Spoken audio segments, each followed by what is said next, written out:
여호와께, 그 다음에 간구했다라는 뜻은 그 아타르라는 단어로 이제 예배드렸다, 향을 피운다, 그런 의미로 여기서 쓰였고요.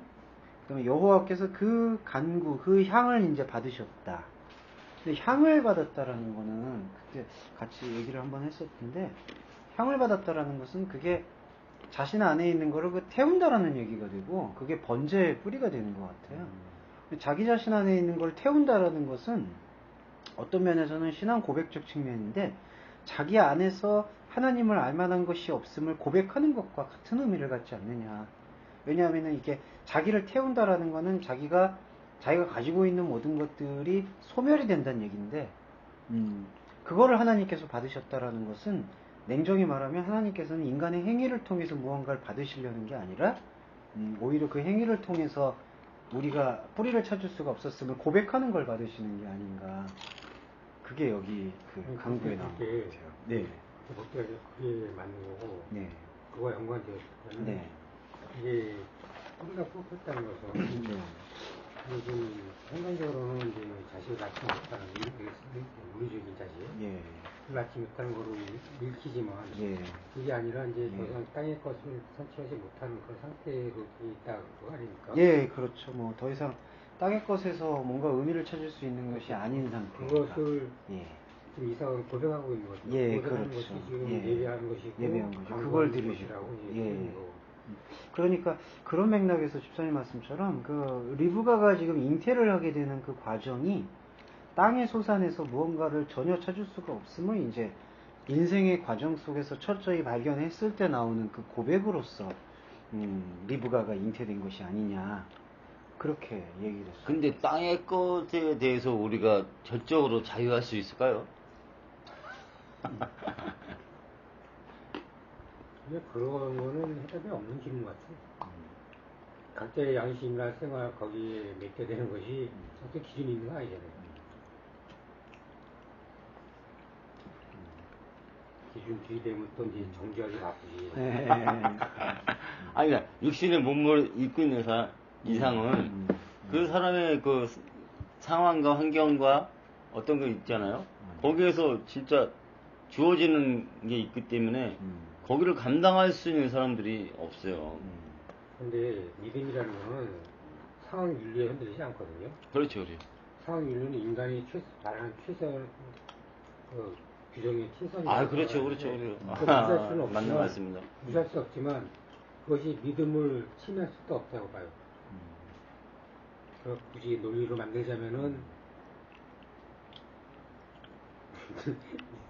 이 세상 논리로는 대화가 안 되는 영적으로만. 영적인 게 또 삶이기 때문에 그것도 영적이라고. 왜냐면 하나님은 영이시기 때문에 영이 아니고는 대화가 안 되잖아요. 그렇죠. 사실. 근데 그 영이 이 세상에 있기 때문에 세상을 떠나서 또 영도 필요 없던 얘기지.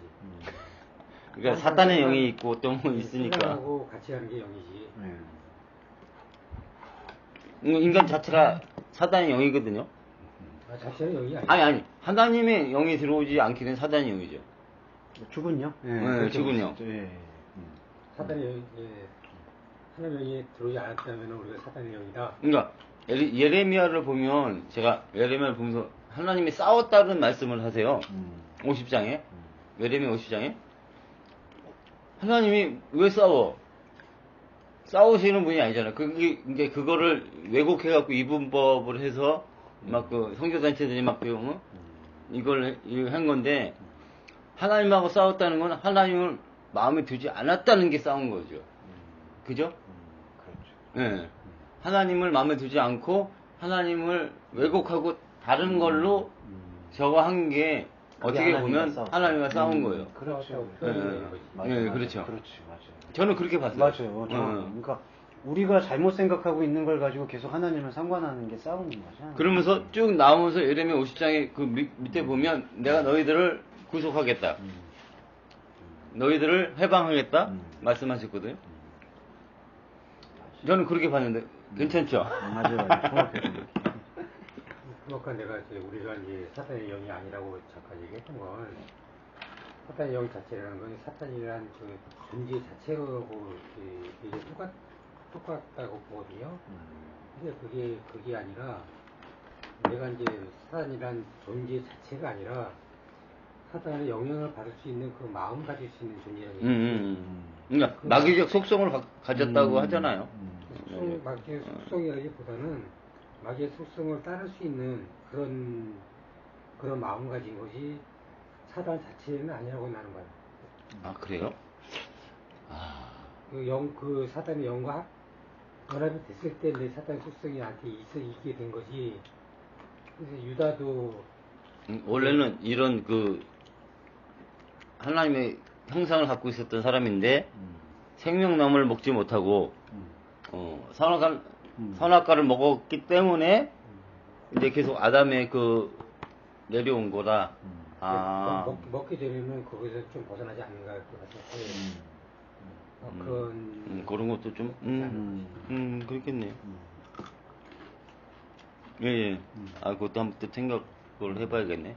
아니, 왜냐면 유다가 사단이 유다에게 뭐 풀려는 마음을 넣었다 했을 때 유다 자체는 텅 비어 있었거든. 쉽게 말하면 사단의 마음을 줬다는 유다 마음에 하나님을 떠난 그런 마음으로서 딸게 하고자 하는 그런 마음이 있었기 때문에 그것이 사단의 마음을 합했다는 얘기지. 사단이라는 존재와. 그래서 하나님을 대적해서 팔려갔던 게 됐던 거지. 유다 자체가 하나님을 팔려는 그런 존재는 아니었던 얘기지.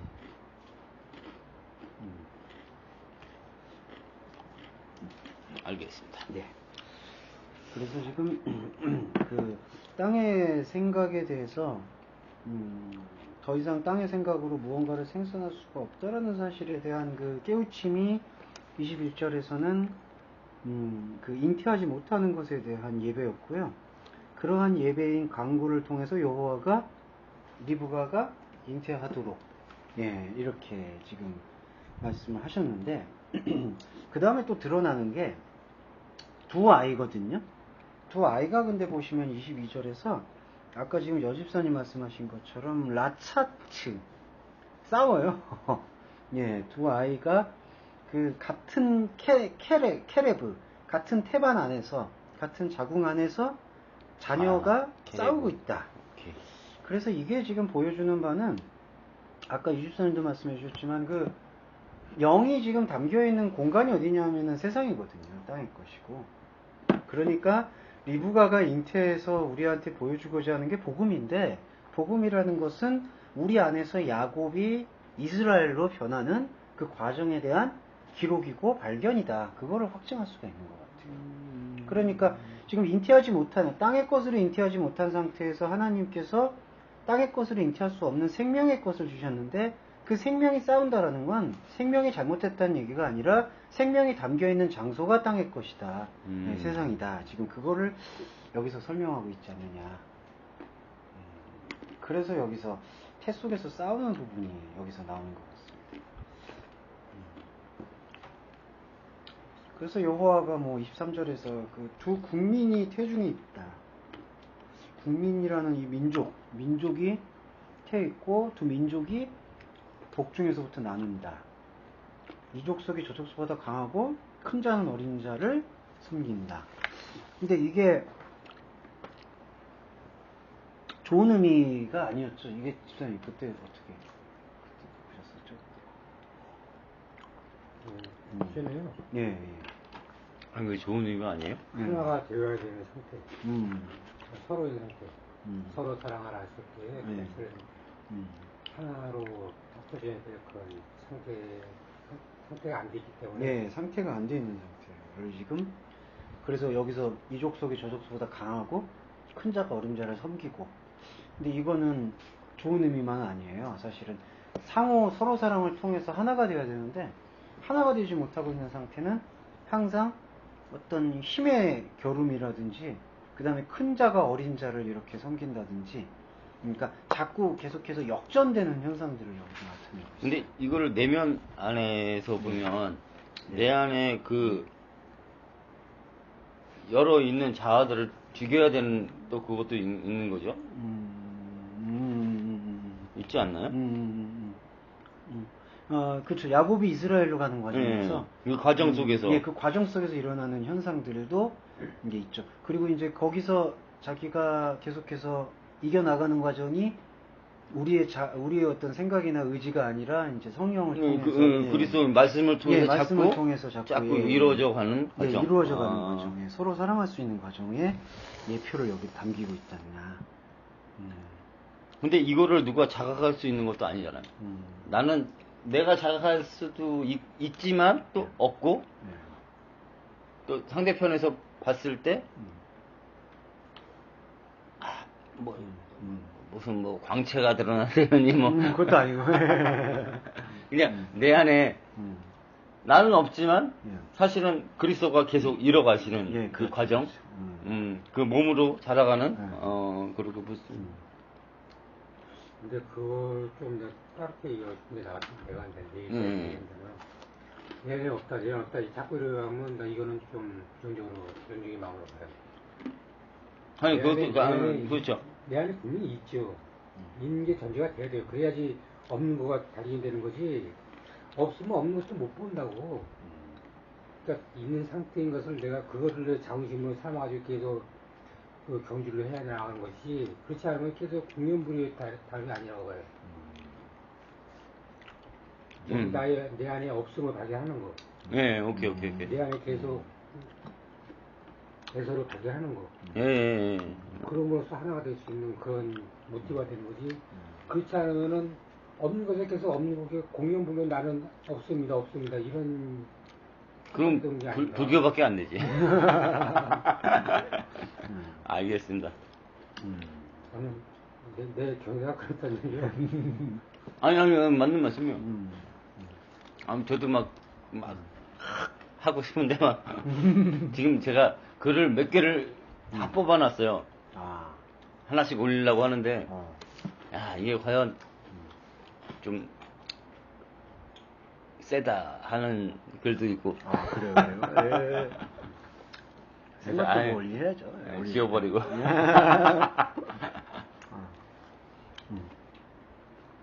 그리고 24절에 쌍둥이가 나옵니다.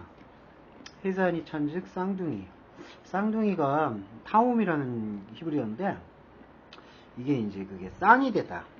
이중. 그래서 에서와 야곱의 이야기인데요. 근데 이게 좀 복잡하다기보다는 중요한 게 에서와 야곱을 이렇게 둘로 본다기보다는 이 야곱이라는 존재 안에 에서와 야곱으로 보고 야곱이라는 존재가 자신 안에 지금 집사님 말씀처럼 원래 그러니까 쌍의 것으로 잉태하지 않았던 뿌리가 있잖아요. 그 뿌리가 이제 드러나기 시작하면서 야곱이 갖고 있었던 흔히 말하는 그 간사함의 속성이 파열되고 하나님께서 선택하신 속성만 이제 도출이 되는 게 이 쌍둥이가 갖고 있는 의미의 핵심이다. 그러니까 변화되어야 될 것을 여기 암시하고 있죠. 이중, 변형, 변화. 그게 태의 쌍둥이가 있어요. 그러니까 그 구약 시대 때도 하나님은 어떻게 보면 내면을 그렇게 중시를 하셨던 거죠. 그렇죠. 바보 같은 소리 하고 있네. 너희들이 신약이나 구분이 있어. 내면을 중시하시나? 똑같이 언제나 그 내면을 중시하시지. 아니 뭐 항상 가려면 너희들이 그러니까 구약에서도 내면을 중시한다 이런 뜻이시죠. 그지. 구약에서도. 그 말씀이시죠. 메타모르포 돼야 된다. 그렇죠. 그러니까 구약을 그냥 조상 이야기로 보면야 뭐 내면이든 외면이든 뭐가 나오겠어요? 안 나오죠. 그래서 쌍둥이가 내면의 과정에 암시로 볼 수 있다. 나 일상 무서워. 아니, 지난주에 연수사님 뭐 말씀하시면 나 이제 금요일날 안 올래요.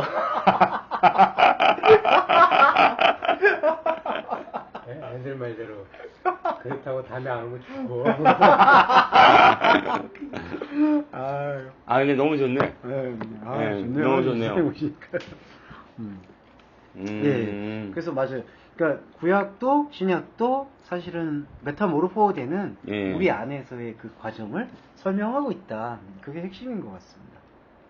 근데 그게 메타모르포 되는 과정이 그 글쎄 장성한 분량에 자라는 거라고 하고 또 하나님의 아는 지식에 자라는 그런 같이 맥락이 그렇죠. 되는 거죠. 예, 같은 맥락이죠. 예, 그리고 뭐 몸된 교회를 성장을 한다든지. 아 근데 이런 게 있더라고요. 이 지식이라는 게 자꾸 이게 성경을 이렇게 해갖고 지식으로 하다 보니까 사람이 교만해져 버려요. 그런 그렇죠. 거 있잖아요. 그러니까 이성적 지식으로만 이거를 축적하면. 근데 그게 진짜 흡수가 돼서 이렇구나.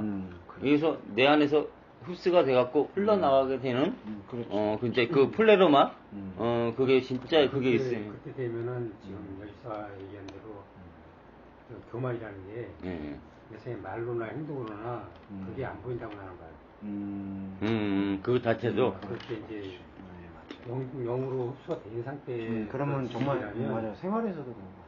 삶에서나 사람 관계에서나 말이나 행동이 진짜 겸손하게 되는 거예요. 그렇지 않으면은 난 아직 멀었네. 아우 집사님 얼마나 겸손하신데 무슨 말씀이세요? 그런 생각 말고 집사님 겸손의 결정체시면서 그런 지금의 삶을 끊어서 왜 이러세요? 아유. 아 맞아. 아 진짜 그런 것 같아요. 그러니까 그리스도의 그 충만함이 흘러나면 진짜 그 향기라는 게 그렇죠. 터져 나가게 돼 있거든요. 근데 그거를 사람이 느끼지 못하게 그죠? 그러면 영적으로 가는 거니까. 그러니까 사람이 그걸 입증하고 싶으니까 자꾸 성화가 얘기하는 것 같아요. 그러니까 이렇게 변해서 하나님한테 보여드려야지 하는데 그게 이제 앞과 뒤가 바뀐 거죠.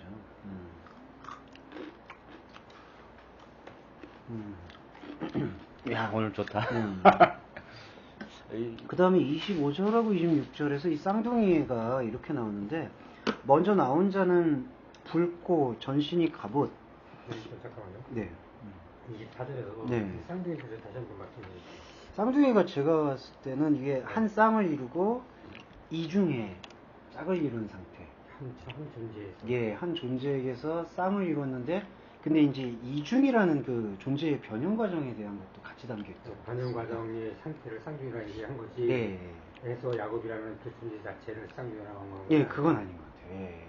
왜냐하면은 쌍둥이가 아니라 먼저 나오고 다음에 나온 게 엄연히 여기 결정이 되어 있는데 근데 이제 태 안에 있었다라고 아마 형상을 해서 쌍둥이라고 번역한 것 같아요. 약간 이제 야곱 안에 야곱의 옛모습과 새로 거듭나는 그런 과정의 모습이 좀 쌍둥이로 지금 되어 있다. 네. 이걸 또 자문지장은 야곱과 에서가 등장할 때 에서도 그런 상태를 또 이룰 수도 있잖아요. 근데 그렇게 되면 복음하고는 좀 거리가 있을 것 같아요. 제가 봤을 때는 요 에서라는 틀은 그 야곱의 그 외연을 저는 뜻한다고 봤어요. 예, 여기 에서가 먼저 나온 자가 붉다라는 뜻이 아담한데 땅이란 뜻이고 사람이란 뜻을 갖고 있어서 에서는 그 사냥을 할 수밖에 없는 그 인간의 이 외연의 상태고 야곱이 이제 오늘 또 같이 읽겠지만은 야곱이 그 에서의 상태 안에서 그 인간이 갖고 있는 자기의 지식과 지혜로 이렇게 축복을 쟁취하려는 모습들을 볼 수가 있거든요. 그래서 에서는 하나의 인간의 외연, 야곱의 외연이고 그 야곱은 이제 이스라엘을 발견해야 될 그 자신 안에 그 없음을 변화를 겪고 돌아오게 되는 과정을 야곱에서 이스라엘로 오는 과정으로 볼 수 있지 않을까 싶습니다. 근데 이삭의 그 내면성을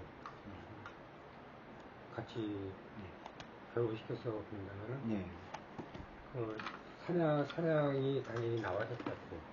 사냥이라는 게 죽음을 의미하니까 그것을 장자께서 원했던 것이 아닌가. 그래서 장자가 그것을 이제 빼먹고 장자 거 넘겨주고 막 그럴 정도로 그럴 때 관심이 없었고 우리가 그런 거를 관심을 이제 야곱이 있음으로써 그것을 쟁취하게 된 것이 야곱이 아닌가.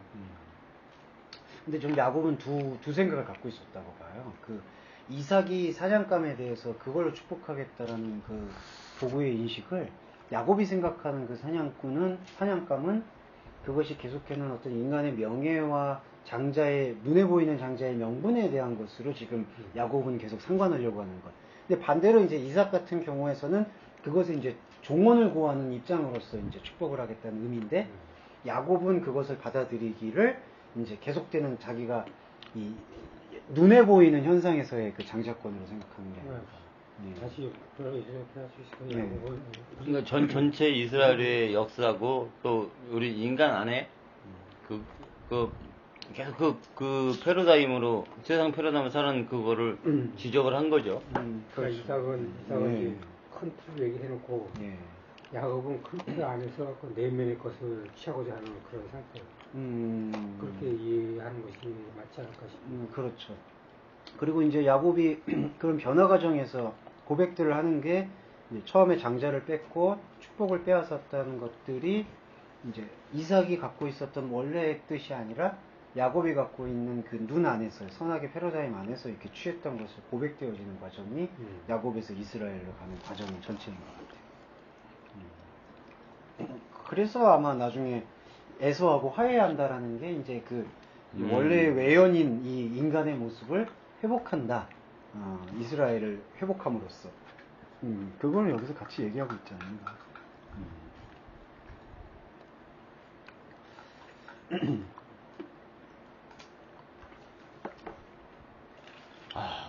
깜짝 놀랐네.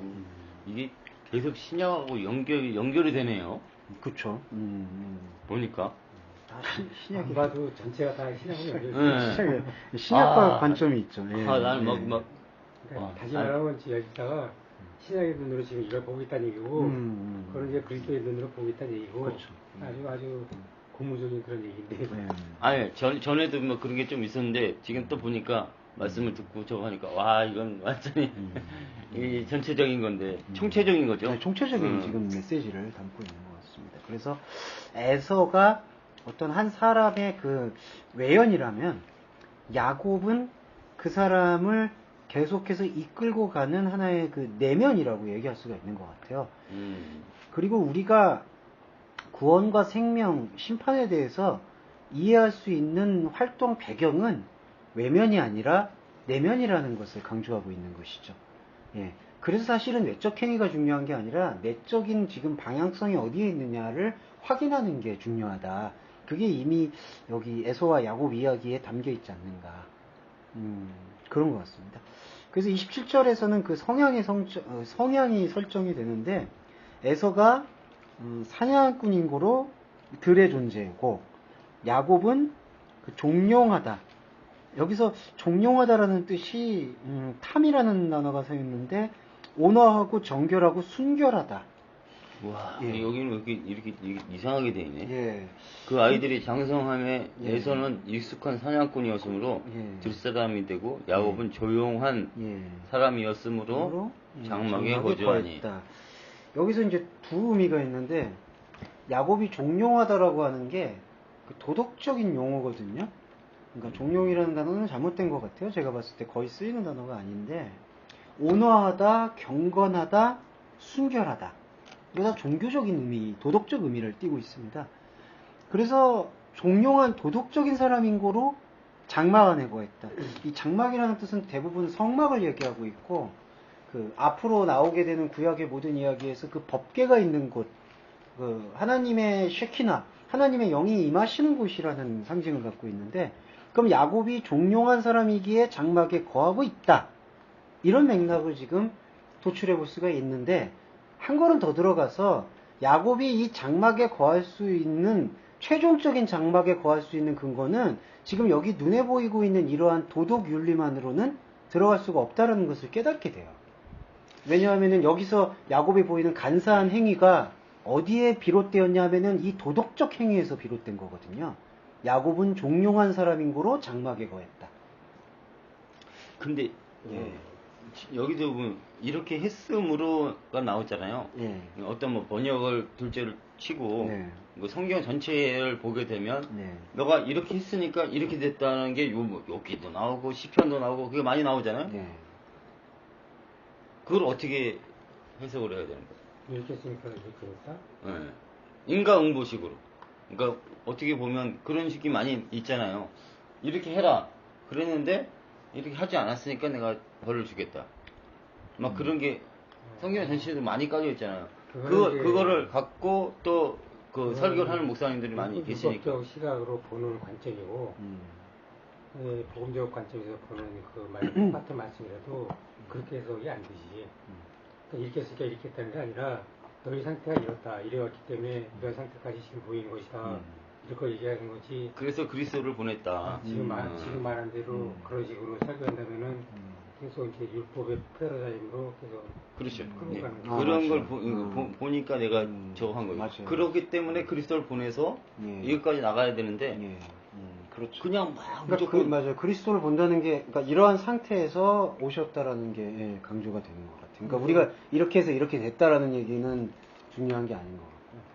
그래서 에서는 이방인의 상태고, 예, 그렇죠. 야곱은 표면적 유대인. 그렇죠, 그렇죠. 예. 그러니까 에서가 그냥 지금 사람이 그냥 살고 있는 것 중에 그냥 종교를 빼고 그냥 사는 거 있잖아요. 그러니까 믿지 않는 자들의 모습이라고도 할 수가 있겠죠. 들에 살아. 근데 야곱이 도덕적 사람이다. 이게 도덕이 어떤 도덕이냐? 이제 율법의 도덕이죠, 사실은. 그래서 율법의 도덕으로 장막에 거하고 있다. 그러니까 그 장막에 거하는 게 여기서도 야곱 자체가 일단 그 변화가 요구가 돼야 되는 필요가 있는 것 같아요. 집사님 뭐 찾으세요? 물 좀 먹어. 집사님 혹시 물 있어요? 물이 물? 예.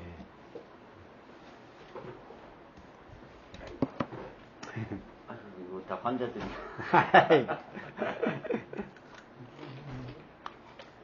차요? 예. 아, 저 참고 좋아요. 참 괜찮아요?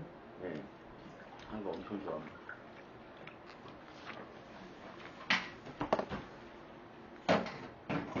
혹시 요거 있으면 한번 저 인쇄해갖고 주시면 안 될까요? 아, 예. 맞아, 이것도 있고, 이거, 잠깐만. 예, 맞아요, 맞아요. 아, 이거 인쇄해서 주세요. 제가 뭐, 그것도 괜찮겠네요. 예. 그래서, 그 팀들은 갖고 있나요? 글쎄요, 안 갖고, 모르겠는데, 안 갖고. 아, 요거 좀 인쇄를 해갖고 예. 주시면 도움이 될 것 같네요. 예, 그래서 장막에 거하고 있다라는 게 이게 좋은 의미만은 아니에요. 왜냐하면 이 장막을 지금 율법으로 상관하고 있는 야곱이 자리를 잡고 있는 거거든요. 그 다음에 28절에서 이게 조금 어려운 부분인데 이삭은 에서의 사냥한 고기를 좋아했고 리브가는 야곱을 사랑했는데 이게 조금 전체적인 의미로 봐야 될 필요가 있는 것 같아요. 이삭은 에서의 사냥한 고기를 좋아했다.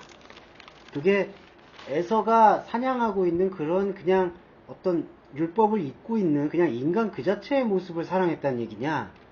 아니면 전체적인 의미에서 이 에서가 결국 에서라는 틀 안에 지금 야곱이 담긴 거고요.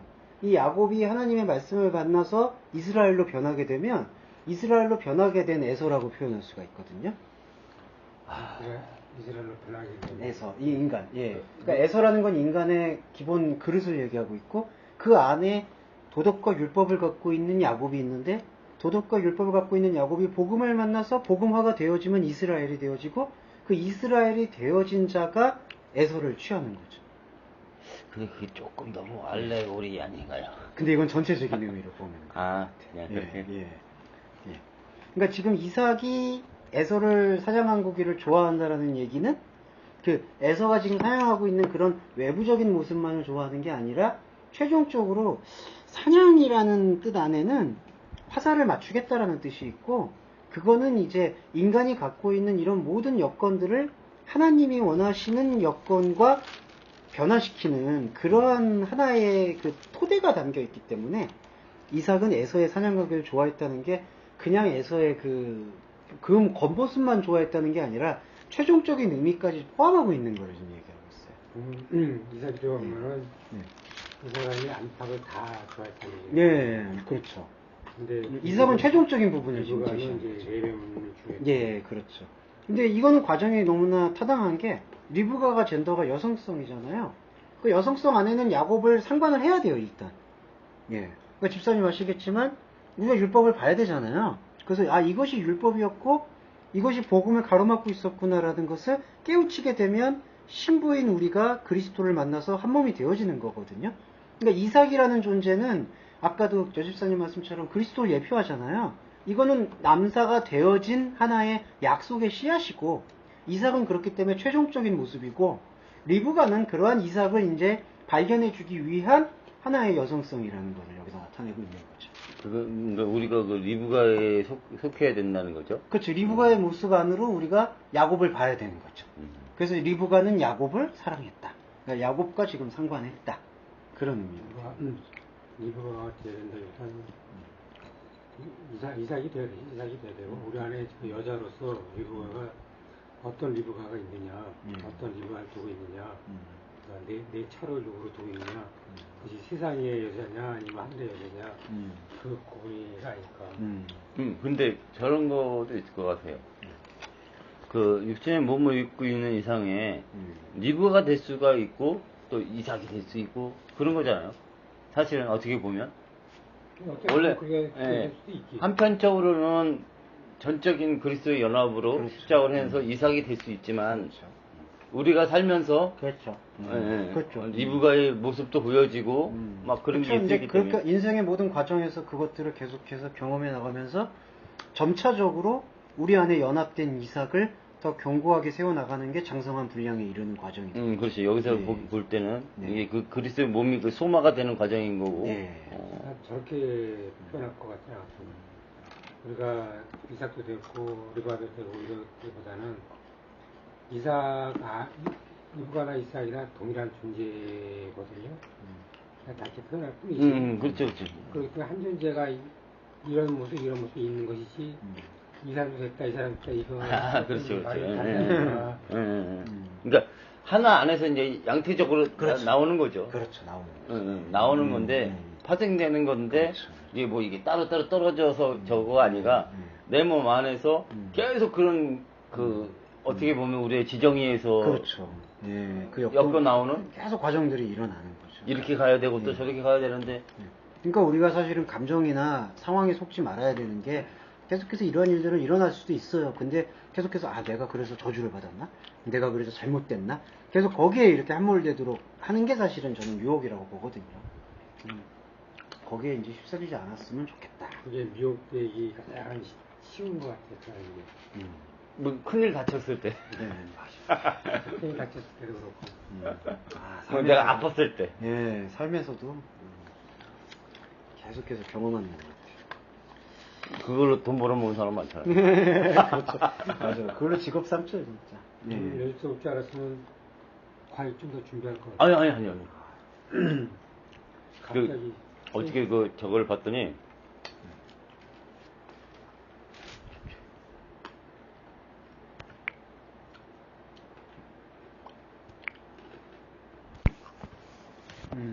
그리고 29절에서, 에서가 들에서부터 돌아왔다라고 되어 있었어요. 곤비하다라는 게 계속해서 뭔가 지금 굶주리고 있다라는 뜻인데, 그 굶주림이 어떤 굶주림일까라고 보았을 때는 이건 조금 애매한 얘기일 수도 있는데요. 에서의 굶주림은 당연한 것 같아요. 이 에서의 모습은 사실 인간의 모습이고, 인간의 어떤 그냥 궁핍한 상태를 지금 저는 본다고 봤거든요. 근데 여기서 지금 야곱이 상관하는 이스라엘로 변화되기 위한 율법의 야곱은 이것을 가지고 무엇을 지금 거래를 하냐 하면 그 장자의 명분을 아고라해라. 마케를 상품 거래하듯이 이제 팔으라. 이렇게 지금 거래를 지금 제안하는 게, 그러니까 인간이 갖고 있는 그냥 어떻게 보면 인간의 그냥 본성들 있잖아요. 인간의 모습들. 근데 그런 인간의 모습들을 가지고 사실은 어원과 행위를 만들어서 그걸 통해서 어떤 하나님에게 제사를 올리려고 하고 있는 행동들이 여기서 이미 나타나 있지 않는가. 예. 그러니까 에서는 단지 배고픈 거거든요. 그러니까 에서의 지금 잘못은 무감각한 거죠. 그러니까 그러니까 장자의 명분이라는 의미가 무엇인지를 대해서 에서는 지금 고민하지 않고 있는 모습이고, 에서가 잘못이 없다는 건 아니죠.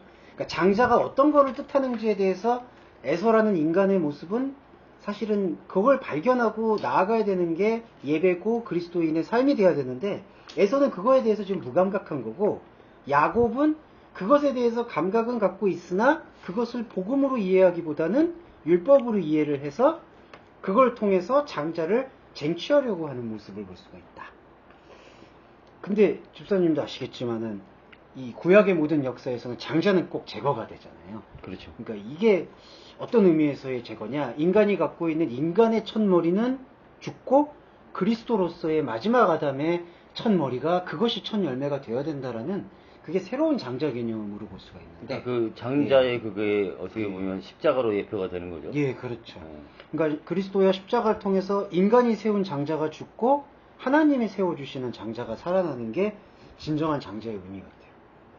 왜냐하면은 이때 구약에서도 그러는데 구약에서도 그 전통이 장자가 사실 모든 것에 상속권을 갖고 있으니까 예, 거의 막내는 뭐 아무것도 없더라고요 보니까. 근데 그 일회성의 그 장자의 개념이 그 십자가로 저거 했잖아요. 저희 안에 이제 구원으로 들어온 거잖아요. 그래서 또 부활의 영광이 있는 건데 저희가 이제 살면서 살아가면서의 그거는 어떻게 또 저기가 돼야 되는 건지. 그건 저는 몸이라고 생각해요. 그러니까 일회성으로서의 십자가 사건은 그리스도의 머리 되심이고 우리는 그분의 몸이 되어서 그 몸에 계속되는 생명의 성장과 생육을 여기 창세기에서는 생육하고 번성하고 충만하라는 그런 명령으로 주셨던 게 아닌가. 그러니까 우리의 몸된 모습이 계속해서 근데 이제 그 몸의 과정에서 그 몸이 계속 그 안에서 자기가 머리가 되려고 하고 있는 본성들과 계속 마주치게 되는 것 같아요. 싸우게 되는 거죠. 그러니까 영적 전쟁이다 하면 그게 영적 전쟁이죠. 그렇죠. 그게 영적 전쟁이죠. 자꾸 뭐 어디 밖에서 뭐 이렇게 막 싸우려고. 진짜 그거 싫어. 예. 그래서 사실은 에서와 야곱의 그 관계가 들에서부터 나온 에서의 그 공핍함, 그거를 지금 장자의 명분으로 팔려는 것.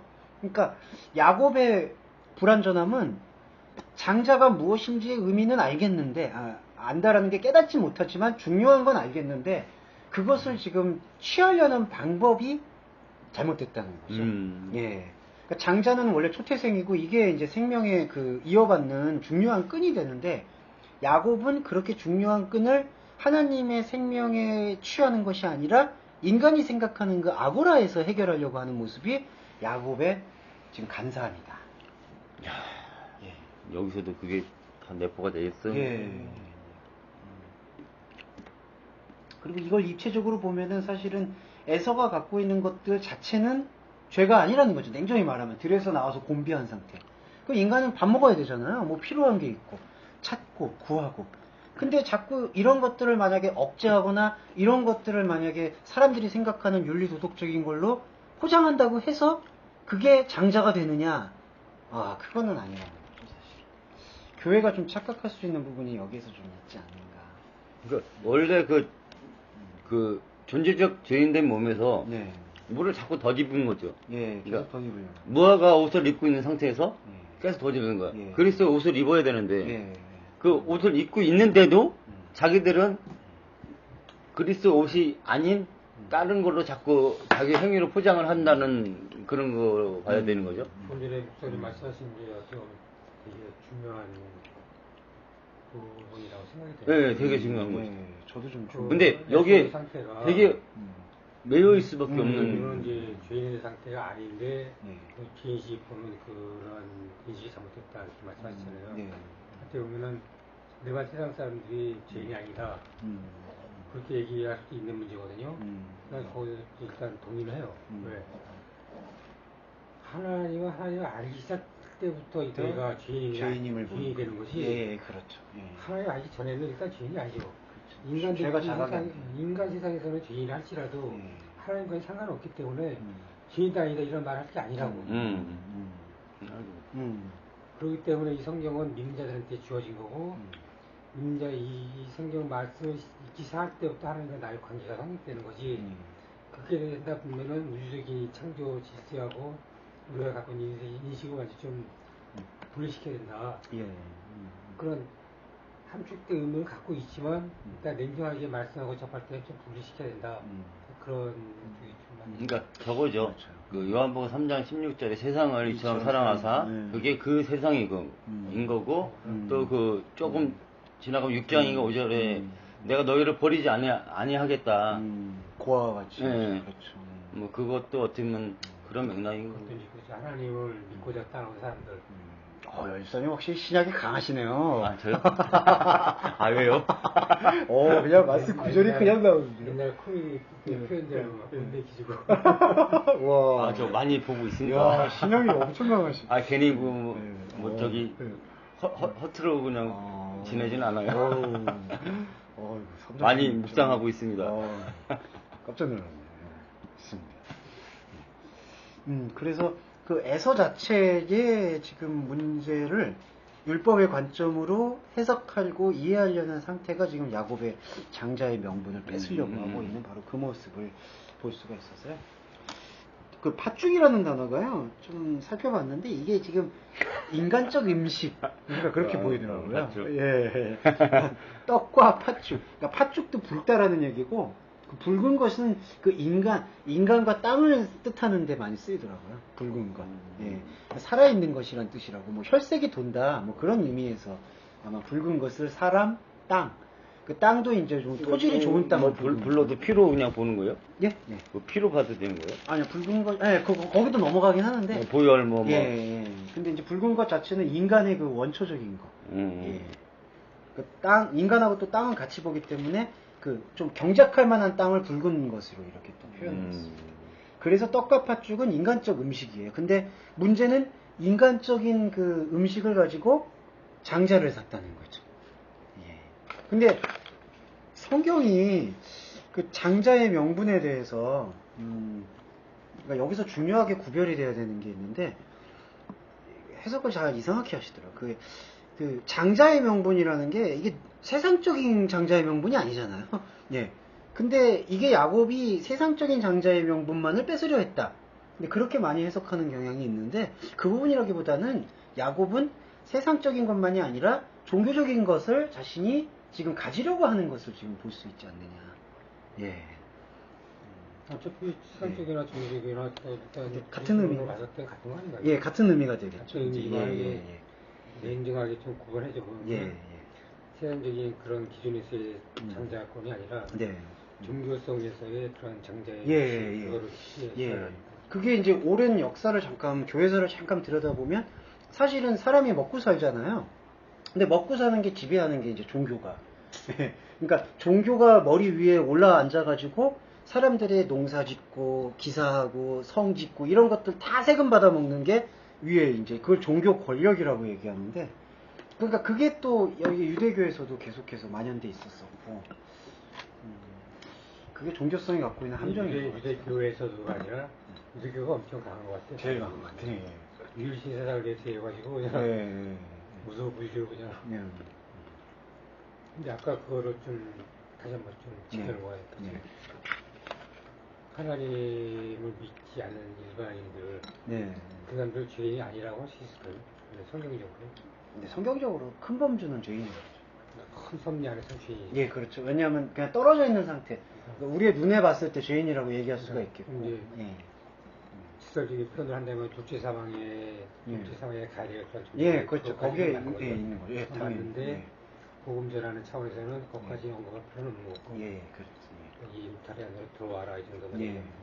그리고 이제 죄의 범주가 아니다라고 얘기할 수 있었던 부분은 그 사람들이 살고 있는 모습들 있잖아요. 그 지정의를 갖고 그 모습이 죄하고 결부되는 것은 아니다. 근데 이것을 야곱은 그 선악의 의미로서 죄로 받아들여서 그거를 극복해서 장자를 취하는 게 그 죄를 벗어나는 기대라고 생각을 하고 있는 그 모습이 지금 야곱이 변해야 될 모습이라고 볼 수 있는 거예요. 아까 제가 그걸 다시 물어보고 다시 한번 확인을 했던 이유가 제가 이제 얼마 전에 좀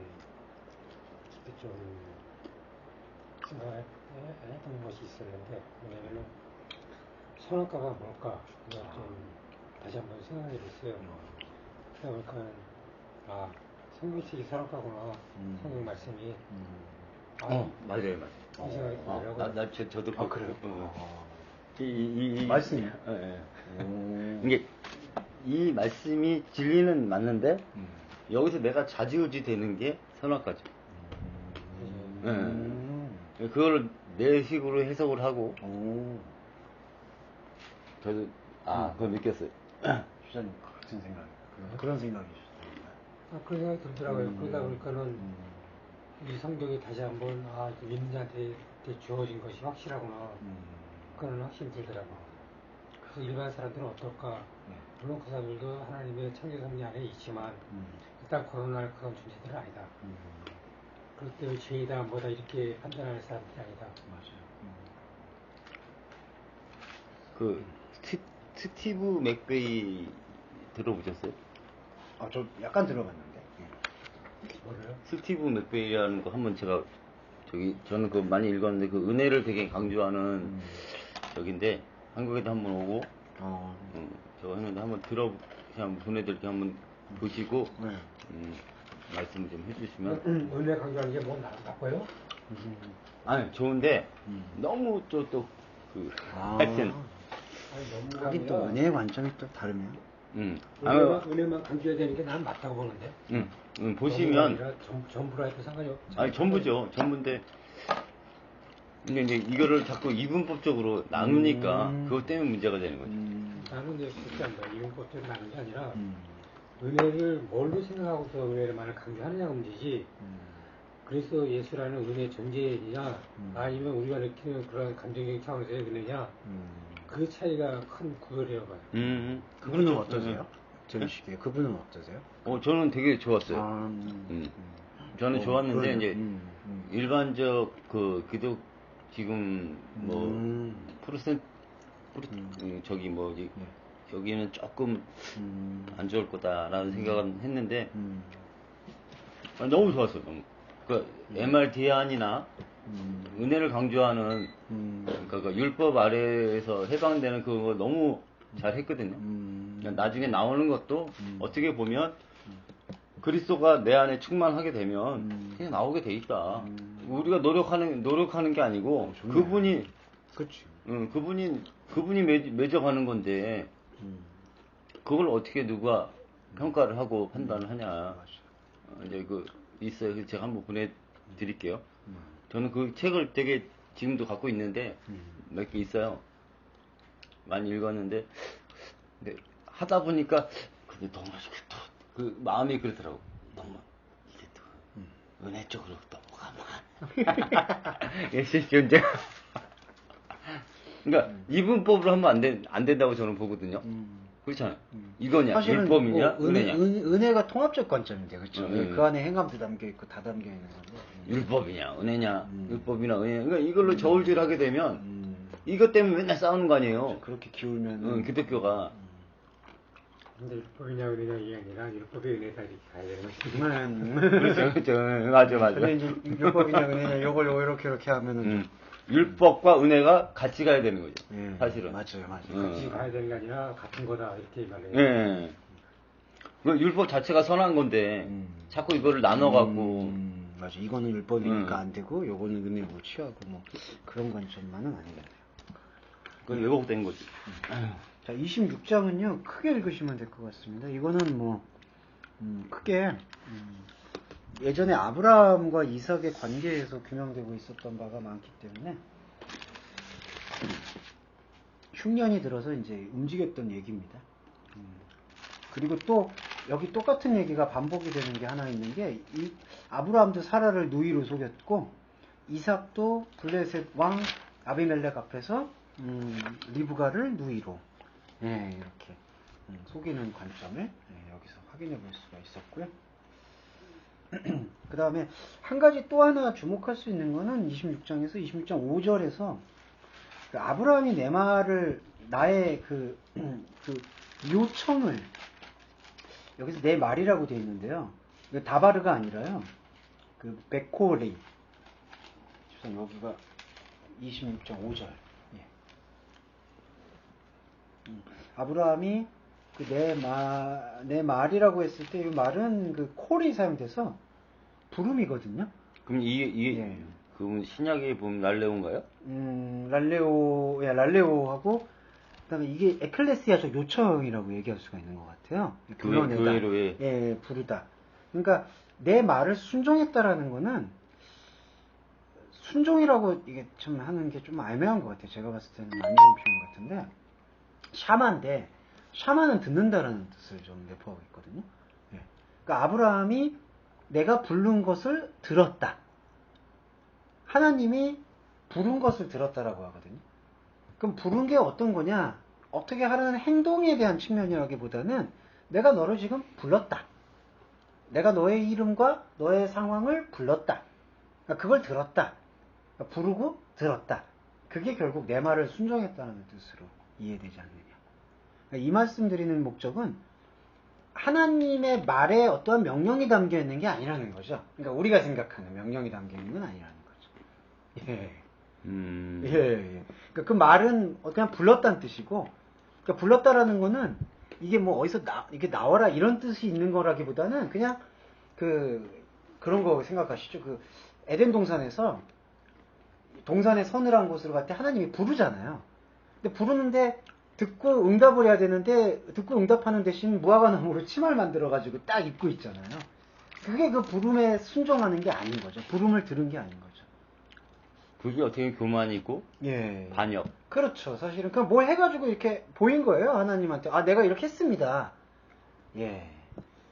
달란트 비유에서도요. 놀라운 게 다시 다른 달란트를 행했다라는 거는 그 달란트를 가지고 뭔가를 장사를 했다든지 뭔가 사업을 해서 부풀렸다는 얘기가 아니라 전혀 다른 것을 발견했다는 얘기거든요.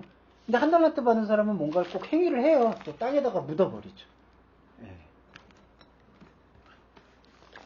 그래서 여기서도 구약에서 가장 중요한 개념 중에 하나가 내 말을 순종하고. 예. 그래서 세상 사람 말대로 나가 한 달란트라는 사람은 보수주의네. 아니 얘가 그런 뜻이 참 아닌데 원래 좋은 뜻인데. 그 예레미야 50장을 보니까 예. 어제인가 그저께 요즘 예레미야를 자주 보시네요. 예, 저희 수요 예배를 거기서 하니까 싸웠다는 얘기가 나와요. 하나님하고 딱 보면 하나님과 여호와와 싸웠다. 그러고 나서 이제 나중에 이제 회복한다는 얘기가 나오는데. 그런데 뭐 교만 얘기가 나오고, 그러니까 하나님과 싸울 때 하나님은 영이신데 어떻게 우리가 싸울 수 있어요? 없잖아요. 근데 그 싸웠다는 의미가 하나님과 대적된 상태로 봐야 되는 거죠. 그렇죠. 하나님을 알지 못하는 상태. 그렇죠. 지금 알지 못하고. 예, 그게 또 어떻게 보면 교만이고. 네. 그러니까 내 의로 살아가려고 하는 네. 하나님의 의, 그리스도의 의가 아닌 내 의로 살아가는 근데 상태. 그 싸웠다는 게 두 가지 의미가 있는데 여기 아마 예레미야서에서 싸웠다라는 거는 대적하고 있는 상태를 좀 증거하고 있다고 봤고요. 예. 싸웠다라는 의미하고 히브리어 중에서는 그 비슷한 단어가 씨름했다는 얘기가 또 있거든요. 아, 그 야곱. 예, 그 경우는 이제 자신 안에 있는 자아의 본성을 발견하는 의미로서의, 그러니까 그게 바로 이제 내적 투쟁이 되는 거예요. 그러니까 말씀을 통해서. 네, 말씀을 통해서 내 안에 있는 자아를 보기 시작하는 싸움이 있고. 그래서 이스라엘의 여행 과정. 예, 근데 요 예레미야에서의 싸움은 그냥 대적된 자체에서 예, 하나님을 대적하고 있는 자체의 싸움. 싸움이 고조 두 종류가 있다. 아, 좋다. 아멘. 근데 예레미야서의 싸움은 아마 진짜 대적하고 있는 상태 자체에서. 예. 그러니까 야곱의 그 사다리 같은 경우는 이스라엘이 넘어가는 어떻게 보면 과정. 예. 그 홍해고 또 요나의 그 그렇죠. 저거고 그거잖아요. 십자가의 어디 예표잖아요. 예. 어떻게 보면. 그 5절에서 내 말을 순종하고 그 내 말을 순종했다라는 게 나의 부름에 내가 너를 그냥 불렀다라는 사실. 그 부름에는 어떤 목적이 없어요, 사실은. 그냥 부르셨다라는 거죠. 그 부르심을 들었다는 거. 근데 좀 여담이지만 꼭 저집사님 아시겠지만 부르심하면 소명 생각나시죠? 예. 빨리 가야 돼. 예. 성결을 꼭, 예, 성결을 하면 좋은데 꼭 그게 소명. 근데 많은 목회자 소명하시니까 소명의식 꼭 확인하잖아요. 예, 소명 받았는데. 그래가지고서 뭐 전도사 세우고 목사 세우고. 집사님 제가 그 말을 들을 때마다 이상하게 대답할 말이 없어서 소명이요. 그래서 그 소명이 아니라고 뭐 얘기하기도 그러고 뭐. 집사님 물 좀 주세요. 아, 집사님 저기 열쇠 물 좀. 쉬었다. 붕어띠인가? 좀 물 많이 먹어야 돼요. 아니 물 많이 드셔야죠. 6장의 내용은 아까 그 26장 5절의 부분이 좀 강조됐고요. 그 나머지는 아브라함 이야기하고 거의 겹치는 것 같더라고요. 이게 우물을 파는 거, 생명의 근원인 우물을 팠던 거, 그 우물을 통해서 지경을 넓혔다라는 거. 근데 이거 여집사님 지경을 넓혔다라는 건 어떻게 생각해요? 네. 22절에 보면 장소를 넓혔다. 네. 제가 예전에는 그렇게 생각을 했거든요. 그러니까 어떠한 나에 대한 막 이런 뭐 영적인 것도 있고 아니면 그걸 둘째치고 지경을 넓혔다는 게 뭐 땅을 뭐 정복을 하고 막 이런 거 있잖아요. 뭐 하나님이 축복을 주셔갖고 모든 걸 이제 그런 맥락이 아니라 그 지경이 넓혔다는 거 지금 보면 내 안에 그리스도 몸이 자라가는 과정인 거죠. 그렇죠. 그 지경. 정확한 맞아요. 그 야곱이 야베스가 얘기했던 저것도 그거거든요. 사실은. 몸이. 근데 이거를 왜곡되게 얘기를 하니까 그러니까 저는 이제 그렇게 맞아요. 괜찮나요? 제발 그것만 잊지 않으시면 그것만 잊지 않으시면 돼요. 아유 저는 이게 확실하죠. 이상한 지를 내기 주셔서 삼지 달라. 아유 머리 아파. 아 저 친내집까지 성경 나갔다는 사람인데요. 거기서 무슬림을 물리치려고 얼마나 기도를 열몇 시간을 기도했던 사람입니다. 근데 보니까 아니더라고. 제가 얼마나 감사한지. 하여튼 그것도. 근데 저는 그 여신들도 하나님께서. 아유, 그럼요. 그게 보통 일인가요? 그죠? 열몇 시간 기도하셨다. 기사님 열몇 시간. 교회마다 다니면서 제가 그렇게 기도를 했어요. 근데, 나중에 보니까, 와, 근데 저는 좀 쪽팔리더라고요. 아이고. 좀 깨놓고 얘기해서 나중에 보니까 좀 창피하죠. 그래서 내가 이 얘기 왜 했냐면, 고집사하고 대하는 사람들, 고집사 생각할 때, 이 사람 아직 복음이 멀었구나. 그래서 이제한테 많이 복음을 심어주겠다고 해야 될 그 대상들, 그 대상들이 지금 옛날에 고집사의 모습이거든. 얼마 시간 동안 교회에서 기도하던 사람들이거든. 그러니까 이 사람들 잘. 26장은 같은 내용이니까 넘어갈 수 있을 것 같습니다. 27장으로 갈게요. 27장에 가기 전에 바로 앞에 구절이요. 27장 보시면은 그 26장 34절하고 35절에서 이 에서의 그 결론, 어떻게 보면 에서가 나타내고 있는 그 이방의 속성이 그대로 드러난 게 나옵니다. 에서가 40세에 해족속 유닛 엘론의 딸 바스맛을 아내로 취했다. 네. 이 40세라는 게 어떻게 숫자적인 그 어떤 의미가 있나요? 조금 저는 상징이 있다고 봐요. 근데 집사님 요 상징 한번 20. 예, 이게 34죠. 26장 30. 예, 26장 34. 34절이요? 예. 40세도 40세가 무슨 의미가 있냐고요? 네. 40이라는 숫자 자체가 부항으로 묶여있는 상태거든요. 근데 그게 율법으로 묶여있느냐, 아니면 복음으로 묶여있느냐, 복음으로 묶여있느냐, 그 상태에 따라서 이제 구절의 맥락에 따라서 달라지는 의미를 가질 수 있겠죠. 여기서는 그냥 그 본성으로 묶여있는 상태의 결과 같아요. 그래서 아까 처음에 유집사님께서도 이 에서가 이제 이방을 뜻한다라고 얘기했듯이 여기서 에서가 이제 선택할 수 있는 게 해쪽 속의 여성을 아내로 삼는 행동. 그게 이제 이삭과 리브가의 마음에 하나의 그 고통으로 자리 잡았다. 근심이 되었다. 안타까운 그런 그러니까 에서의 상태에 대한 정확한 모습인 것 같습니다.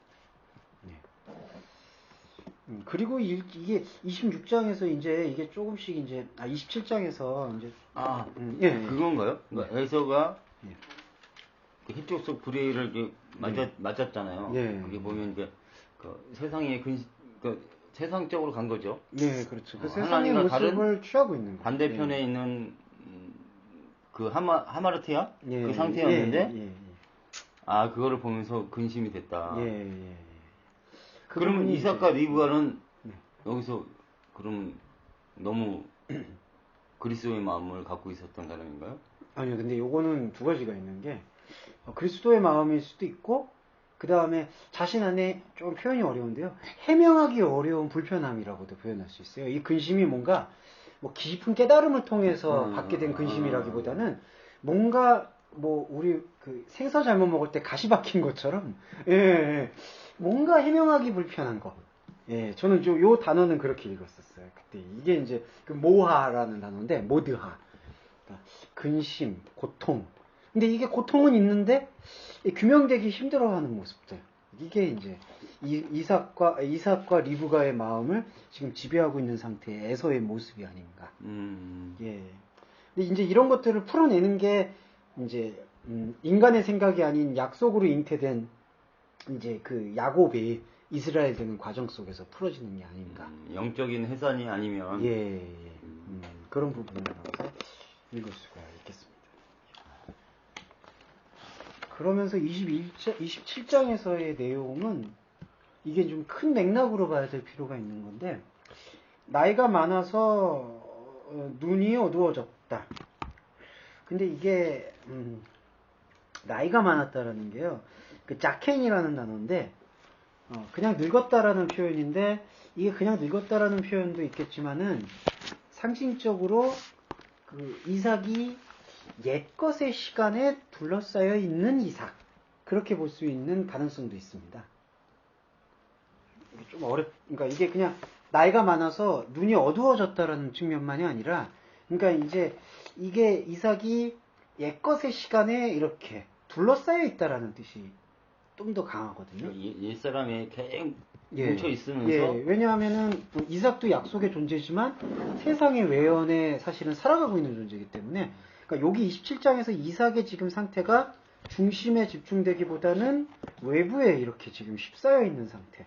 그래서 눈이 어둡다라는 단어가 지금 이게 눈이 이제 흐릿해졌다, 희미해졌다, 모호해졌다, 보는 게 모호해졌다. 예, 이렇게 지금 표현할 수가 있습니다. 그래서 예. 또 저런 식으로 또 생기지 않나요? 네. 늙었다는 것은 경륜이 쌓였다는 얘기고. 예, 그렇죠. 예. 이게 또 언제 죽을지 모른다는 거는 언제 죽지 않은 피조물은 아무도 없거든요. 예. 그런 차원에서 이제 하나님 앞에서 이제 필요체임을 고려하는 상태고. 그래서 이제 눈이 어렵다는 거는 이제 이삭이 죽을 때가 됐으면 죽는다는 건 사실 이제 다시 사는 거거든요, 쉽게 말하면. 그렇죠. 그런 차원이 됐기 때문에 이제 눈이 어렵다는 건 이제 세상의 것이 더 이상 보이지 않게 됐다, 완전히. 예, 희미해진다. 그런 차원으로 또 볼 수 있지 않을까. 예, 양면성이 있어요. 근데 제가 양면성을 다 말씀드렸던 게 이제 이 에서의 그 행동을 먼저 가로치기 위한 그 야곱의 그 복음을 율법으로 이해하고 있는 측면하고 같이 말씀을 드리기 위해서 이렇게 말씀을 드린 게 측면이다. 그러니까 이삭이 지금 그 경계에 있는 상태에서 2절에서는 내가 나이가 들어서 그 죽을 날을 알지 못하겠다. 그렇기 때문에 전통과 활을 가지고 들에 가져서 나를 위해서 사냥하여 별미를 만들어라. 별미라는 게 역시 두 가지 단어가 의미가 있는 것 같아요. 이삭은 에서를 사랑을 했거든요. 근데 에서를 사랑했다라는 게 이제 에서가 완전히 이스라엘이 될 수 있는 그 의미로서의 에서를 사랑하는 의미가 되잖아요. 아까 집사님께서도 세상을 이처럼 사랑하사를 인용하셨듯이 이삭은 에서가 진정으로 이제 약속의 자녀가 되기를 원하는 거고, 여기서 약속의 자녀가 원하기 위해서 하고 있는 명령이 뭐냐 하면 사냥인데, 그때 사냥이 그냥 세상이 얘기하는 들짐승의 사냥이 되는 게 아니라 별미를 만들어 달라는 게, 이 별미라는 단어가 이제 전혀 다른 것, 특별한 것, 깨닫는 것, 그런 뜻까지 여기서 유추가 됩니다. 이 별미라는 단어. 그러니까 마테아밈. 그러니까 사냥을 하는 거는 그냥 에서의 그 인간적인 세상적인 모습이잖아요. 근데 여기서 이삭이 유도하고 의도하는 바는 거기서 별미를 만들어 달라. 그거는 더 이상 이 세상적인 사냥에서 볼 수 없는 것을 보여달라. 그러면 마음껏 축복을 하겠다. 그게 여기 이삭의 의도인 것 같아요. 근데 여기 이제 되게 복잡해지는 게 많이 나오는데, 그거를 또 들어요, 리브가가. 그 말을. 에서와 이삭의 말을 들어서 리브가가 야곱한테 말해줘요. 리브가는 말씀을 듣는 자인데, 여성이고 말씀을 수용체인데, 그게 야곱한테 잘못 전달이 되어져요. 여기서 잘못 전달이 되어지는 게, 이 리브가가 말하고 있는 그 축복이, 별미가 이삭이 이야기하고 있는, 원하고 있는 별미의 개념과 달라는 개념을 지금 여기서 내포하고 있다. 만약에 이 별미에 대한 의미를 이해하고 깨달았다라면은 이것을 위장을 해서 에서의 그 털, 그거를 위장을 해가지고 이삭에게 축복을 가로채는 그러한 장자의 명분을 뺏는 것과 같은 행동을 반복하지는 않을 거라고 보거든요. 예. 그게 27장의 큰 내용이 되는 게 아닌가. 근데 이 하나님 섭리 안에 있는 건데. 예, 그렇죠. 이제 섭리에 있는 모습을, 그러니까 여기서 우리가 이 그리스도론으로 딱 이해를 하게 될 때, 우리 안에 에서거든요. 그러니까 우리가 여집사님 계속 삶을 사시잖아요, 그냥. 이게 진짜 뭐 먹고 살고 결혼하시거나 뭐 사람을 만나고 그런 모든 일들이 결혼할 수 있을까요? 아이, 또 왜 그러세요?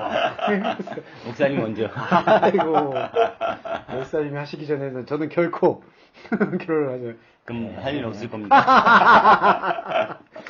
하여튼 뭐 이렇게 살고 있잖아요, 에서가. 근데 그러한 고린도전서 표현을 빌리면 그러한 먹든지 마시든지 무엇을 하든지 그 모든 것이 자신 안에서 복음의 의미가 체화가 되어서 별스러운 것, 여기서 별미라고 되어 있는 그러니까 생명의 관점으로 나아가게 되는 게 최종적인 목적인데, 여기서 이제 끼어든 야곱이 그 어떤 하나님이 주시는 말씀을 복음으로 받아들이는 게 아니라 내가 지켜서 영광 돌린다라는 계명과 율법으로 받아들이는 건 그 과정이 계속해서 반복되는 게 이 말씀 섭리 같아요. 저거 같아요. 네. 그런 부류가 있고, 네. 아예 못 듣는 부류가 있고. 그렇죠. 했는데, 뭔지도 모르고 그냥. 아니, 들었는데, 그냥 싫은 거야. 뭐 하기 싫은 거야. 네.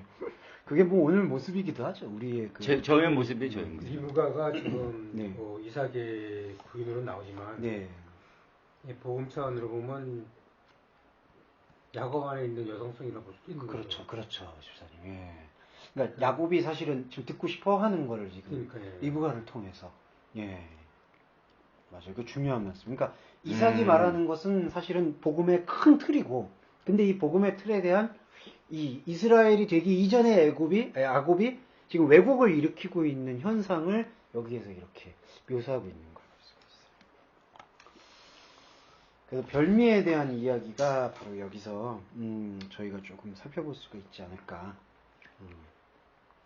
안 그러면 이거 되게 이거 현상적으로만 읽으면 되게 말이 안 되는 거거든요. 만약에 사냥꾼한테 내가 마지막으로 너한테 이게 축복이라는 단어가 그냥 단순의 축복의 의미가 아니라요. 이건 그때 당시의 개념으로 보면 모든 걸 넘겨주겠다는 뜻이더라고요. 그러니까 유언과도 같다고 알려져 있습니다. 그러니까 에서가 다음에 야곱이 먼저 가로챈 다음에 에서가 와서 하려니까 그냥 우리가 인간적인 축복이라고 하면 또 하면 되잖아요. 근데 그 축복이 아니라 아예 모든 장자의 상속권을 넘겨주겠다라는 그런 선포로 보이기 때문에 더 이상 변개가 안 됐던 것 같아요. 에서가 다시 돌아와도. 최근에 와서 축복이라는 단어를 다시 한번 보게 됐는데, 전에는 우리는 우리끼리 축복할 수 있는데 하나님 우리한테 축복하는 분이 아니다, 이런 인식이 있었거든요. 축복은 이제 복을 빈다는 거잖아요. 복을 빈다는 게 하나님 누구한테 복을 빈다는 이런 인식이 있어가지고 하나님 우리를 축복하는 분이 아니다. 저도 그랬어요. 근데 단어를 다시 한번 살펴보니까 이게 그런 빈축자가 아니라 좋은 말을 넘겨주는 거. 그러니까 하나님 우리를 축복하는 게 당연하다. 좋은 말을 넘겨준다. 이런 식으로 바뀌어버렸어. 복을 빈다라는 개념보다도. 근데 이제 우리 그 언어 상태에서 그거를 묶고 있었던 거죠. 사실은. 그렇죠. 사람의 언어 안에서. 그러니까 거기 뭐 한자를 해갖고 해서 저건데. 그러니까 이제 인식이 잘못했던 거지. 그러니까 저도 그런 거 있었어요. 왜 축복? 아니 왜 하나님이 복을 빌어?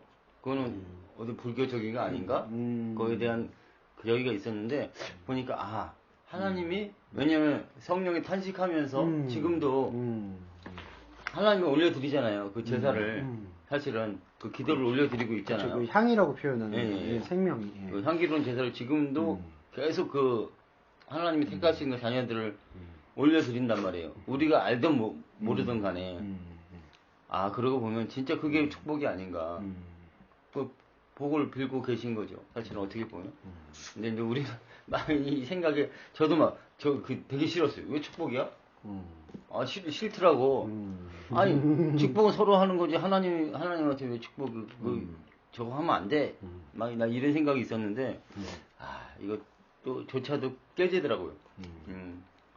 하나씩 보다 보면 이 주사님이 진짜 말씀 잘해 주셨는데. 자, 그러면 이게 큰 맥락에서 보면은 이제 에서는 진짜 들로 나갔고요. 야곱은 계속 장막 안에 있잖아요.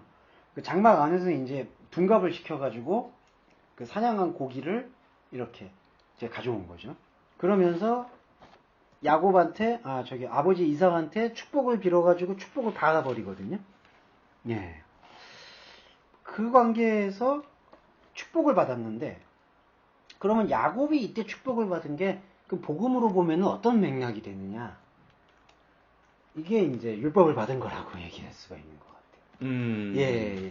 그 다음에 야곱이 이제 좀 흔히 말해서 요즘 표현으로 개고생을 하잖아요. 이제 에서가 딱 이제 서슬퍼렇게 있고, 그러면서 외삼촌 라반에게 갔다가 또 뭔가 계속하는 또 고통의 어떤, 그리고 자기 자아의 모습들, 그런 것들을 계속해서 발견하게 되면서 이스라엘로 가게 되는. 그러니까 축복이라는 개념이 우리 안에 하나님의 축복이 들어온다는 것은 그 우리가 뭐 축복, 복을 빌다 이런 개념이 되는 거라기보다는 우리 안에서 메타모르포가 될 수밖에 없는 그 필연성을 얘기한다. 예. 그런 과정들이 있는 것 같아요.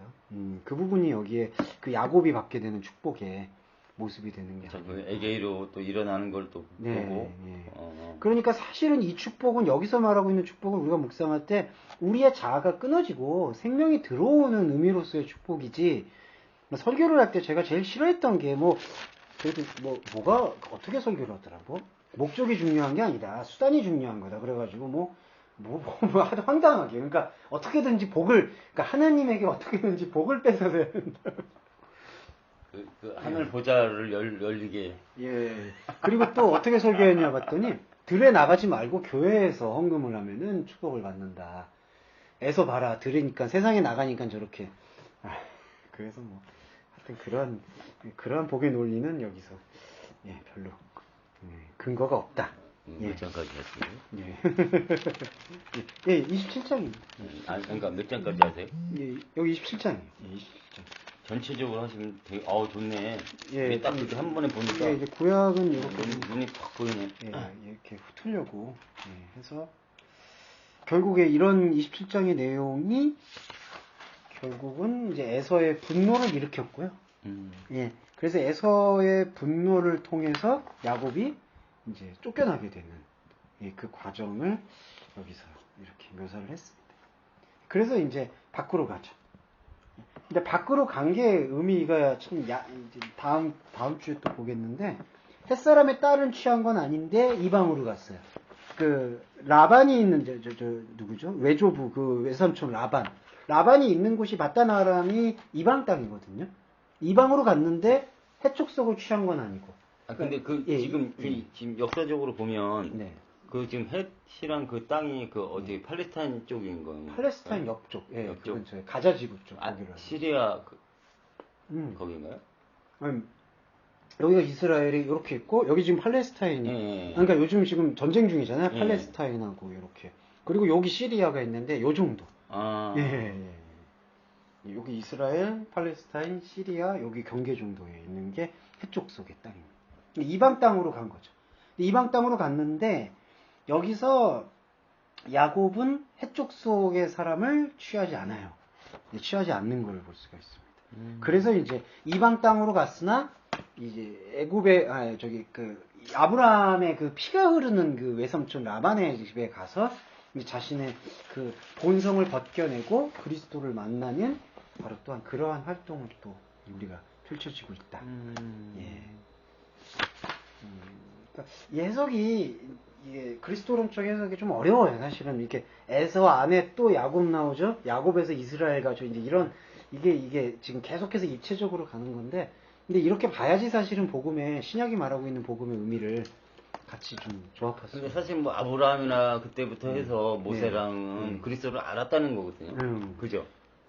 그쵸. 여기 야곱이 햇 땅으로 갔지만 해쪽 속을 취하지 않았다는 거는 누가 세상을 살지만 세상에 가서 취하지 않았다는 그런 것같아요. 그러니까 우리가 세상을 살고 있지만 세상의 것에서 아이를 낳고 생명을 드리는 게 아니라 아까도 그 리브가도 뿌리가 없는데 세상에서 땅의 것에는 뿌리가 없는데 하늘의 것을 취해서 보았다. 그럼 지금 말하는 세상이 뭘까요? 그러니까 여기서 말하고 있는 세상은 인간의 조건이라고 봐요. 내가 원하고 싶은 거. 그죠? 예, 내가 주인 돼서 사는 거잖아요. 예, 그렇죠. 예. 그리고 그렇게 아까 리브가에게서도 세상 땅의 것이 취한 게 아니라 하늘의 것을 취해가지고 나왔잖아요. 근데 나온 게 또 에서와 야곱이잖아요. 근데 그 에서도 또 세상이잖아요. 또. 예. 그러니까 우리 인간은 세상을 피할 수가 없어요. 자유할 수가 없는 예, 자유할 수는 없어요, 사실은. 그 부분은 인정하고 들어가야 돼. 근데 그 자유할 수 없는 가운데 우리 안에서 여기서 뿌리를 내리는 게 아니라 생명이 주시는 생명을 통해서 우리가 새로운 하나님의 몸이 되어 가는구나. 그거를 이제 확인해 나가는 그리스도. 여기만 매달려야 되는 거야. 예. 그래서 말씀에 집중되어서 그 말씀에 집중된 자아로서 삶을 살아가야 되는 게 이제 목적이다. 네, 감사합니다. 끝인가요?